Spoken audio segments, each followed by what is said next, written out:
Hello and welcome to this video where we're going to just be recapping the vectors information that you should already know.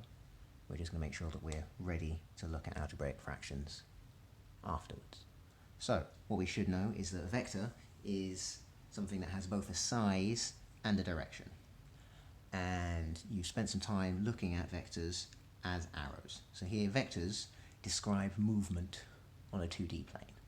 So here, this vector A is going between the point A and B. I've got an arrow on it. Let me just make that a little bit clearer to show the direction. Here we're going from A to B. So the direction is given by the arrow, and the magnitude of this vector is the length of the lines, how far we're actually traveling. So let's just go over a couple of facts about vectors. First of all, two vectors are equal if they have the same direction and the same magnitude. It does not matter where in space they happen, where on the 2D plane they happen. As long as they have the same direction and the same magnitude, they are equal. So, looking at this field of vectors that I have here, I can see that this vector is exactly the same as this vector.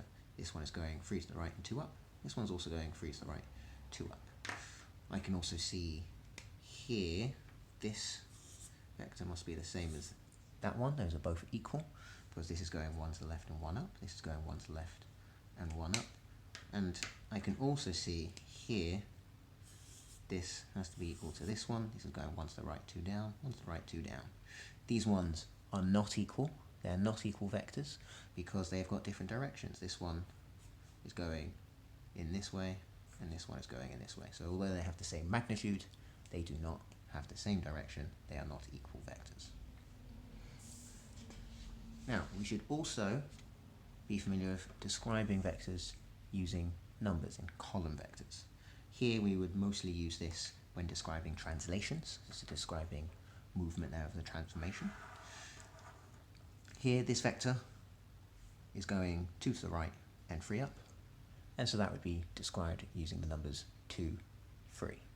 Here is very similar to coordinates, so the first number here, right would be positive, left would be negative, so that shows us a horizontal movement. Our second number here, up is positive, down is negative.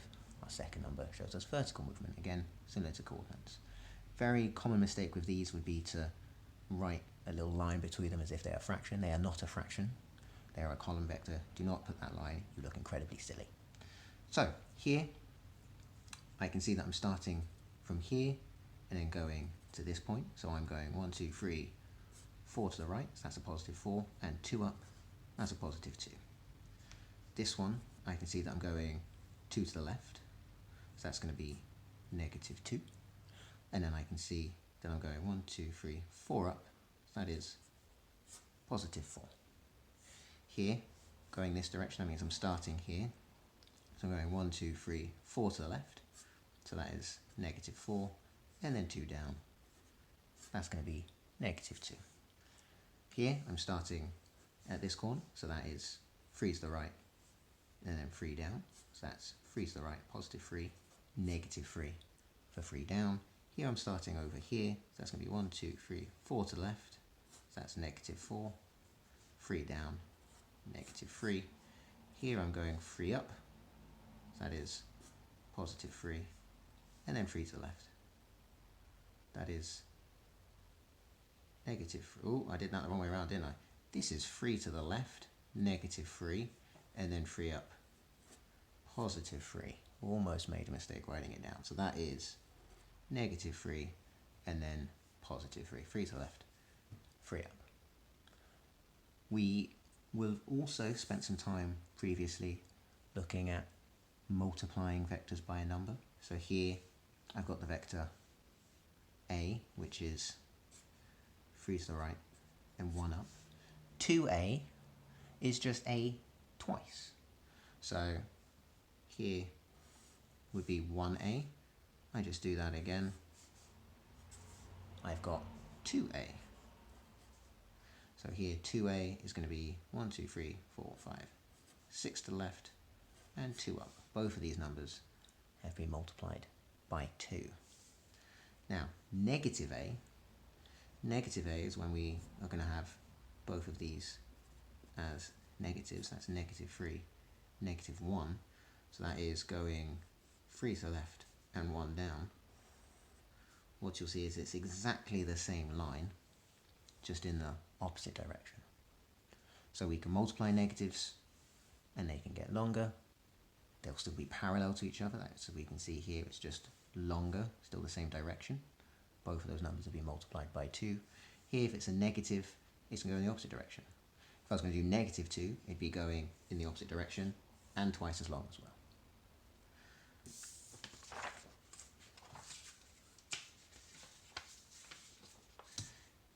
Now, resultant vectors is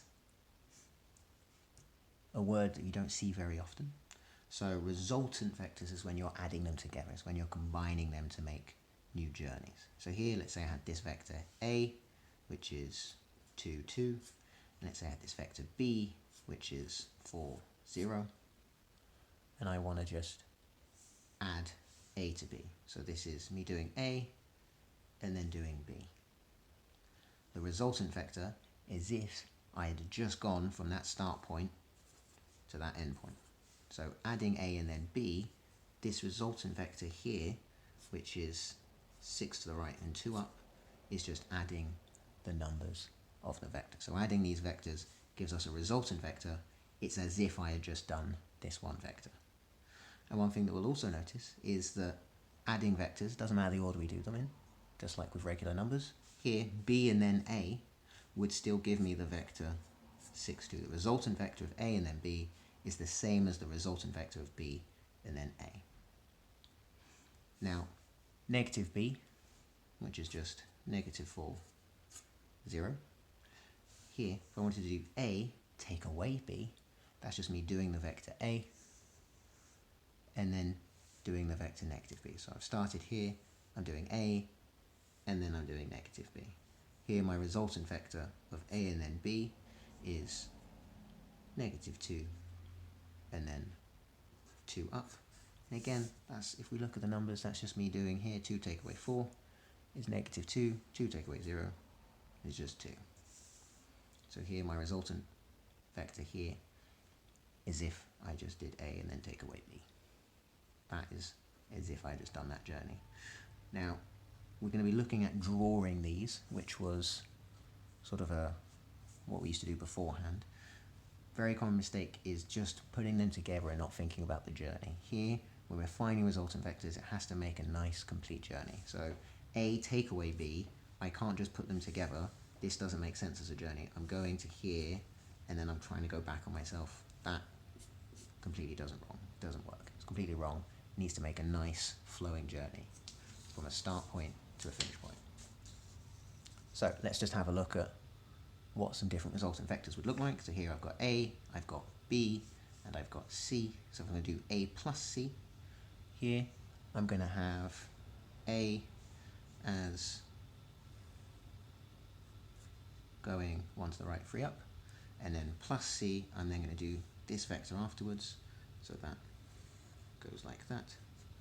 So then this vector here, this resultant vector, I'll just make that a little bit thicker. Actually, no, let me change the colour of that. So that is the resultant vector of A plus C. So this is me doing A and then C. This is the resultant vector. That's from the same start point and the end point as A plus C. What would A take away C look like? So here I'm going to do A. So I'm going to go A, where I've got 1 to the right, 3 up, and then negative C. Here I'm going opposite direction of this. So that is starting at one point and going 3 to the left, 2 up. So this is negative C. So my resultant vector here is if I just did A and then took away C, would get me from this point to this point. Question 3.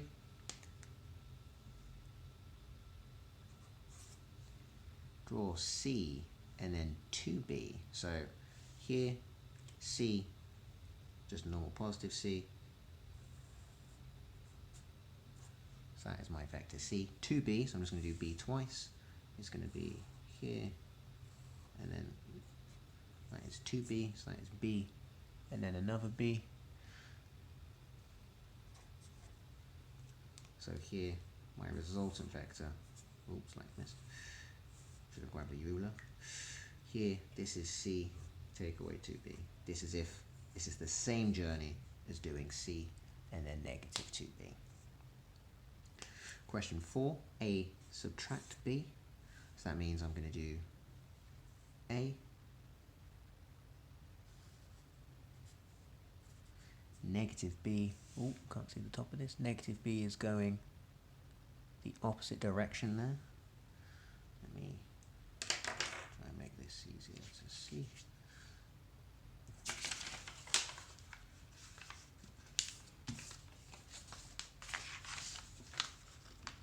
Oh, please get right.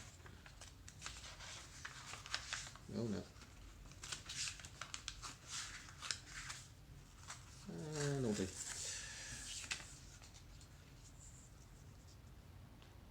So, I'm trying to do A take away B. So take away B is going to be in the opposite direction of this.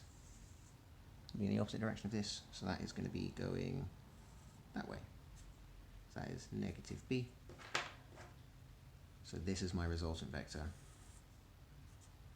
A take away B. Question 5. B take away A.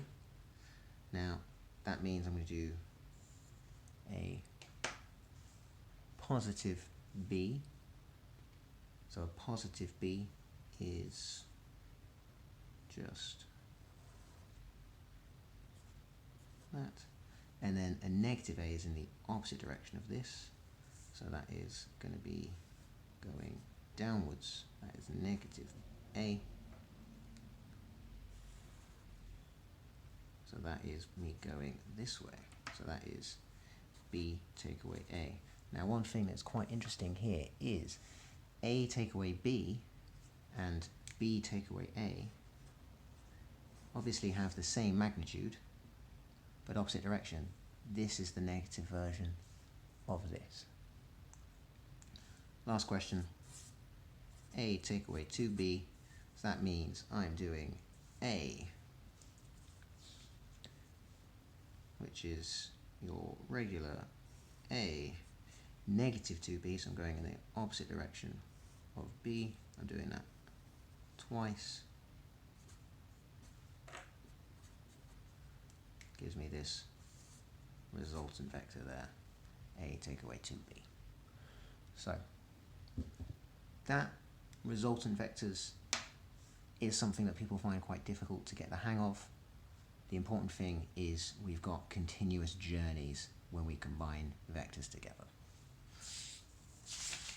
Now, this is sort of the bridging exercise between what we currently know and where I want us to get to with algebraic vectors. Here, I've got the vectors A and B. So A is this one here that's kind of going a little bit to the right, and B is this one going straight up. And we want to represent different vectors using A and B. So this vector here, C, is me doing A and then 2B. Here, this vector D is me doing A, going across one and then negative B. If I'm going downwards, that's negative B. So here, we've got A and B in the corner here. What I want to do is represent these vectors using a combination of A and B. So here, C is me going up once and then up twice. That is just me doing B twice, that is 2B. Here, D is me going to the left, so that is a negative version of A, it's the opposite direction of A. E is me going one to the right and then one up, that is A, and then add B. Here, confusingly, is G next. We've got to the right twice and then once up, so that is 2A plus B. Here, F is to the right once and then one down, so that is A take away B. H here I'm going to the left and then up 2, so that's going to be negative a plus 2b. I didn't have to write that with a first. I could have written 2b take away a. That probably looks a little bit nicer. Who likes to start with a negative number? Here I is going to be 1 to the right, so that is a, and then 3 plus 3b. Now what we're going to see in the next video is taking this idea and looking at it purely algebraically, not just kind of by drawing. So, thank you.